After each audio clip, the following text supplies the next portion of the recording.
I'm Mike Quackenbush, and this is Till We Make It. If you are struggling to break through in a bigger way, and you want to experience greater success in pro wrestling, subscribe right now. And I want to start today's video by shouting out my newest patron over on Patreon. Welcome aboard, Ian. We are glad to have you. Today, I want to contextualize something that seems clear to me, and yet I can tell from the feedback that I received over the last 5 or 6 days is something that members of the Till We Make It tribe find to be confusing. And the whole point of this project, the 800 plus videos I've made for Till We Make It, this entire free online resource exists to give you the tools that I lacked when I was just starting out, so that your future success is never impeded or limited for lack of information or insight. This is here to give you exactly what you need when you need it. And I've heard from several members of the Till We Make It tribe who communicated to me that they'd love for me to further contextualize and provide more examples of something which happened to come up in last week's video. And so that you don't need to go searching it up, we're going to start today's deep dive with this. You cannot treat this like a hobby, but expect to be paid like a professional. So let's dissect this a bit, and we're going to pick one aspect in particular to get super specific about, and it's going to help us understand how we define the hobbyist versus the professional. And we'll do this through defining a couple things, supplying context, and then exploring a few examples. And I want you to know right from the jump, I honestly do not know how helpful you are going to find this. So when you get to the end of today's video, please let me know your thoughts about this down below in the comments. Here we go. Okay, let's look at the approach a professional might take so we can compare and contrast that against the approach that a hobbyist might take in the context of pro wrestling. And so that we get very specific, we're going to look at just one aspect of this per some of the suggestions that I got, and that is the way your gear makes you appear. So that you and I are on the same page, I want you to hear something which I know I have never explicitly stated here on the channel. But Till We Make It is aimed at those of us out there who work at the independent level or at the international level of pro wrestling. And it is far less relevant, especially this video today, to those who are employed at the corporate level of wrestling. They work for the big companies like WWE, AEW, or New Japan Pro Wrestling. And why is this information less relevant to the members of the WWE roster? Well, it's for precisely this reason. At the corporate level, there are additional layers of infrastructure which simply do not exist at other levels of pro wrestling. And I'll give you some examples so you know what I mean by that. Here's just one. If you happen to be backstage at a WWE TV taping or premium live event, you would discover that there is an entire team of expert stylists working to make sure everyone's hair and makeup looks great before their match, before their on-screen appearance. But if you happen to be backstage at the next royalty wrestling event at the VFW Lodge, is there going to be a team of expert stylists working backstage for the talent there? No, because this layer of infrastructure only exists at the corporate level of wrestling, not at the international or independent level. And just so we're clear, here's one more example of one of those additional layers of infrastructure that only exists at the corporate level of wrestling. Let's say that Penta turns up for Monday Night Raw, but he happens to have a tear in his gear and some loose threads hanging off of his mask. Well, there's going to be a tailor, seamstress, or gear maker of some sort backstage who can patch that up, who can trim those threads before Penta walks out in front of WWE cameras. But if you happen to be wrestling at the next Middle Kingdom wrestling event in Shanghai, China, is there going to be a gear maker on call backstage to patch up the hole in your tights? No, That is a layer of infrastructure that only exists at the corporate level. And corporate level players have advantages and resources to call upon that the other 99% of working pros out there do not. In other words, those select few, that 1% that happen to work up at the corporate level of wrestling, they are playing by a different set of rules than the rest of us are. So all of that is critical context, which we're going to come back to. But right now, let's talk about the difference in approach of a professional versus that of a hobbyist with focus on the gear we wear to the ring. Something commonly heard, not just in locker rooms now, but just said openly on the social medias, are things like, get professional gear, or look the part. And these quips are meant to imply that a hobbyist does not have professional gear or does not look the part of a professional wrestler, whereas a true professional does. Let's illustrate.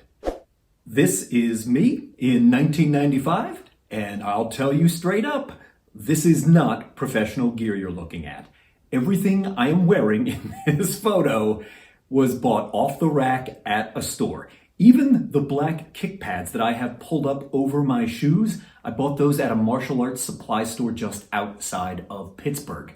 None of this was made by an actual gear maker. And now, I want to contrast this against the gear that I wear today. If you've seen one of my recent matches, there's a good chance I was wearing this exact set of gear. And with just two exceptions, everything I have on in this picture was custom made for me by a professional gear maker. Now, the sleeve that I have to protect my left wrist and the wrestling sneakers I'm wearing under my kick pads, those I got from a local sporting goods store. But everything else was custom made to fit me exactly. I think a hobbyist's approach might be closer to what you see in the image on the left. It's homemade, got a DIY kind of vibe to it. It might even be off the rack. Whereas I think a professional's approach is going to be much closer to what you see in the image on the right. You want gear which is bespoke to you, not something which could be sourced from a store like Hot Topic or found on the rack in a shop like Spirit Halloween. And I'd like to spend a moment focused on look the part. But before we dive into that, would you please leave me a like-a-palooza on today's video? I probably should have asked for that earlier on. All right, before I show you these next two images, before I put this example up on screen, I want you to imagine what a professional wrestler wears. Okay, here it is. Of these two options, who looks the part of a professional wrestler? Well, in the image on the left, looking great in purple, is my pal Vince. He's got wrestling boots on. He's got custom-made wrestling gear that fits him like a glove. In my opinion, he looks the part. And the part he's playing is that of a professional wrestler. What about this poor dude on the right in a stock image I found online? Well, he does not look the part of a pro wrestler, in my opinion. He's wearing street shoes. He's dressed in off-the-rack clothing. None of this is custom-made for him. He doesn't present like a professional wrestler. He looks less like he's ready to walk to the ring and more like he's ready to walk into KFC and order lunch. He does not even come close to matching our mental image of what a pro wrestler looks like. You remember what I said a moment ago about that 1% of performers who work at the corporate level of pro wrestling, that they play by a different set of rules than the other 99% of us? Well, I'm going to need you to keep that in mind, because that bit of critical context, it is now mission critical. You have to understand that John Cena doesn't play by the same rules that the wrestlers at the independent or international level do. Roman Reigns doesn't have to abide by the same set of rules that govern what you and I do. So in the context of the conversation about getting professional gear or looking the part, I sometimes hear objections from fellow working pros who say things like this.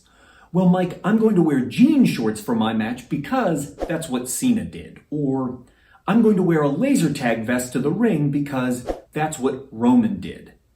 What you must understand is what works for them at the corporate level will almost certainly not work for you at the independent or the international level.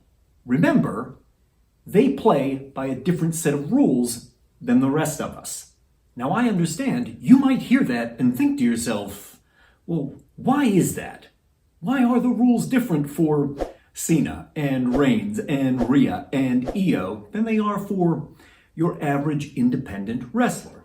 Well, simply put, it is because they are the beneficiaries of having TV equity built up into them by a multi-million-dollar company that is perceived as the industry leader that can put marketing and creative teams to work full-time in the interest of harnessing their world-class production values to make superstars. And only the very top, less than 1% of all working pros out there ever reap the full benefit of that.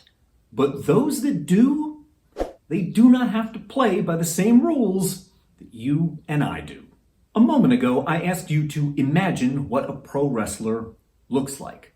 And the reality is, what most people envision is much closer to what Vince is wearing here on the left than it is to what Dollar General Smooth Criminal is wearing here on the right. And it isn't just you and I who have this preconception about what a wrestler looks like. So too do the promoters and bookers who hire wrestlers and the paying customers who come to our shows. And while I appreciate that there are always exceptions, like let's say your gimmick is that you're a lumberjack, well, then you should probably be dressed like a lumberjack. Those exceptions are rare. The wrestler who treats this like their job, they approach wrestling as if it is their profession, they will invest in getting custom gear made so that they look the part. And this is different from the approach of the hobbyist, who does not treat this like their job. They don't bring that level of professionalism to it. Instead, they regard it just as a fun hobby that they take up when they have the time or the interest. Because the hobbyist doesn't see wrestling as their job, they see it only as a fun diversion, as a hobby, well, they're unlikely to make much of an investment, if any investment at all, in getting professional gear. Instead, they are content to buy an off-the-rack pair of black cargo pants and wear that for their matches. They are unlikely to sink any money into proper footwear. Instead, they'll get a pair of tennis shoes and just wear that.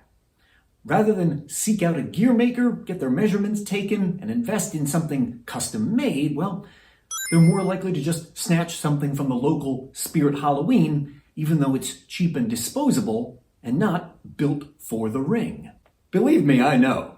Finding a trustworthy gear maker is tough. And getting awesome-looking gear is often expensive. It takes time and money and effort and sacrifice. But this is a bar you must clear if you're treating this as your profession, because you see this as a demand of the job. And so a professional will prioritize this, where a hobbyist, more times than not, just won't. When we perform for the paying customers, we are making a show. And sometimes a paying customer might buy a ticket because it says pro wrestling on the poster, pro wrestling on the website, pro wrestling on the marquee. But inside, what they actually get for their purchase is a show made up of hobbyists who are just having fun wrestling. This, to me, illustrates a fundamental difference between professionals and hobbyists. The hobbyist prioritizes their own fun above the value that the customer gets for their ticket purchase, whereas a professional is obligated to meet the preconceptions that the public has about what pro wrestlers look like. And so they feel obligated to appear in professionally made gear, and they do their best to look the part.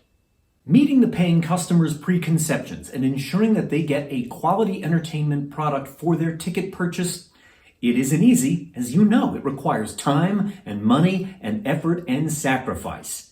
But that is a bar that the real professionals, what I refer to here on the channel as working pros, always do.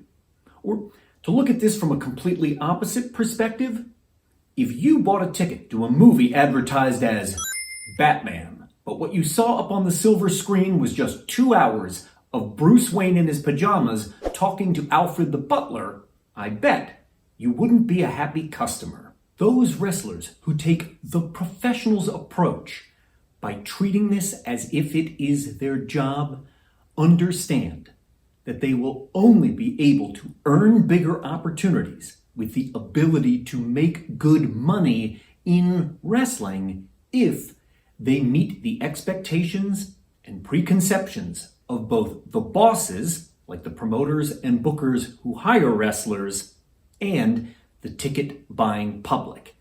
And that begins with getting professional gear so that you look the part. I'm asking for your honest opinion here. Was this amount of context, was this level of detail actually helpful to you? What did you think of the higher degree of contextualization in this video? I really do want to know down below in the comments. And I want to thank you.